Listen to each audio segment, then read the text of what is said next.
Part 1 of this series explored the question around China choosing a quarantine around Taiwan instead of an invasion or blockade.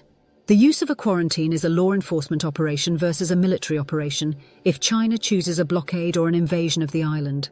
The US and its allies in the Western Pacific have been preparing a series of agreements and military alliances to counter the ever-increasing military aggression of China. Even in modern times, China has embraced the use of grey zone tactics, and imposing a quarantine around Taiwan would be a continuation of this strategy. This tactic, which blurs the line between war and peace, would leverage the authority of law enforcement to implement a plan to seize the island and integrate it into the People's Republic of China, fulfilling the One China policy without resorting to military force. This poses a serious challenge for the US and its allies to attempt to find a non-military response to China's actions. The first option is for the United States and its allies to respond to a quarantine using military force. This could involve sinking or scattering the Chinese Coast Guard and its plan, People's Liberation Army Navy, support, thereby breaking the quarantine. The potential for a shooting war with China is the immediate drawback. It is unlikely that the United States will have any shoot-first supporters and must fight the war alone. It would be harder and riskier for the United States to do this without allies like Japan and the Philippines.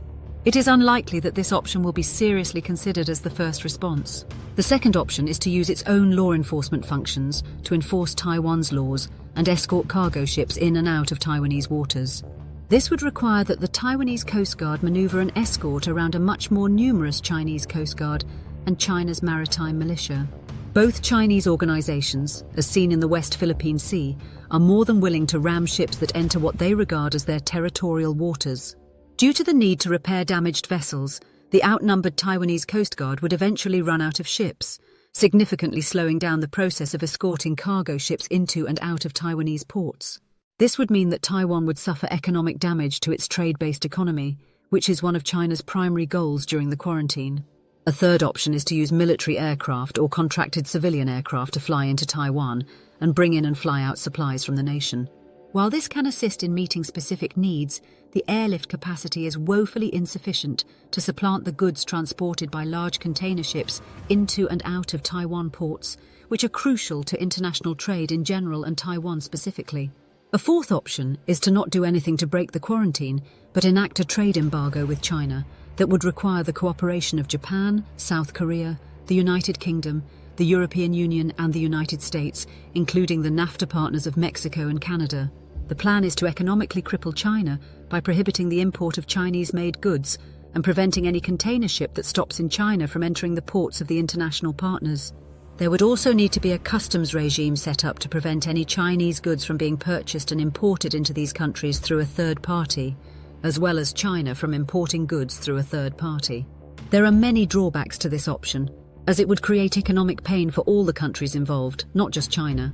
Furthermore, it is highly unlikely that such a coalition would form to oppose China.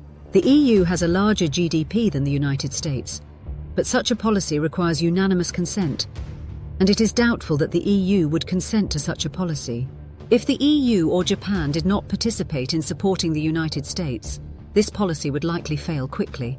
Another issue is that it does not provide relief to Taiwan and leaves it to its own devices, which could lead to the Chinese abandoning the quarantine and launching an invasion, if the US and its allies could potentially ruin the Chinese economy. This would lead to a war in the Western Pacific over Taiwan. The fifth option under consideration involves the US emulating the United Kingdom's strategy during the Falklands War in 1982, where the Royal Navy successfully deployed civilian ships with British registry to support an operation spanning 8,000 miles or 13,000 kilometres.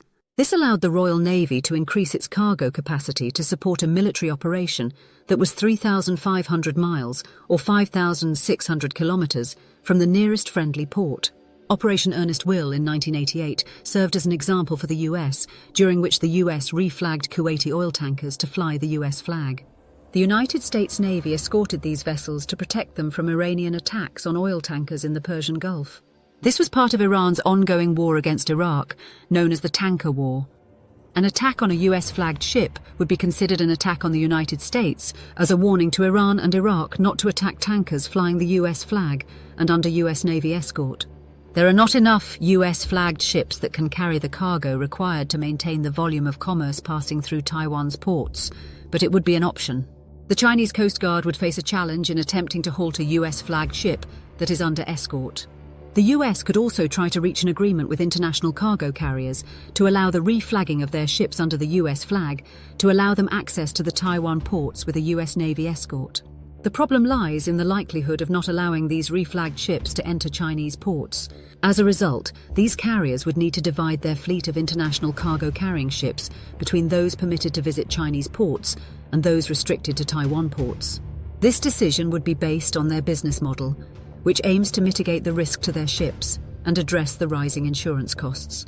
Most likely, these international carriers will choose to remain neutral, likely reject the US request, and be willing to submit to China's quarantine rules to avoid a conflict and a risk to their ships. This would not impact the US-flagged ships that the US can muster, but it would lack the capacity to keep Taiwan economically viable. The other issue is that US-flagged ships being escorted by the US Navy could lead to the plan being involved, and this would increase the risk of war with US Navy ships being vulnerable so close to Chinese mainland air cover. The sixth and final option to be considered is for the United States to enact something like the Carter Doctrine in Taiwan. The Carter Doctrine declared in 1980 that the Persian Gulf and its flow of oil were in the US national interest and that the US would use military force to defend this national interest. The US can declare that Taiwan is in the US national interest and that it would defend its national interest with military force if necessary. The US must declare this before China declares a quarantine over Taiwan. This option has the drawback of eliminating US strategic ambiguity regarding Taiwan's defense. This unambiguously commits the United States to defending Taiwan as part of its national interests. The other drawback is that it escalates tensions with China by directly challenging the One China policy, China's assertion that Taiwan is an internal matter, and China's declaration that the international community should not interfere in China's domestic affairs. The upside of this controversial decision is that it would basically eliminate the quarantine option for China, because any violation of this new Taiwan doctrine would require a military response. So, whether it is a Chinese Coast Guard operation or a plan-led operation, the response will be a military one. The declaration of the doctrine by China would trigger a war with the US. The US must also consult with its Western Pacific allies to assess the likelihood of receiving support from them, or if it should proceed independently in such an endeavour.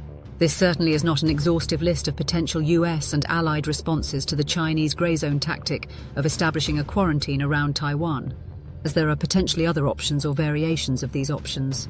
This is meant to demonstrate that there are few good options for responding to a quarantine that does not lead to war or the eventual absorption of Taiwan into mainland China.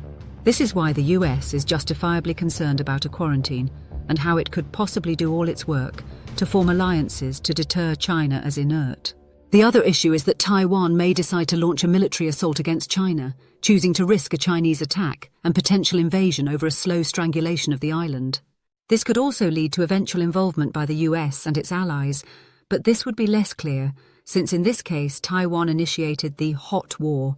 There is no doubt that an amicable resolution of the Taiwanese issue is unlikely anytime soon, and it will remain a global flashpoint.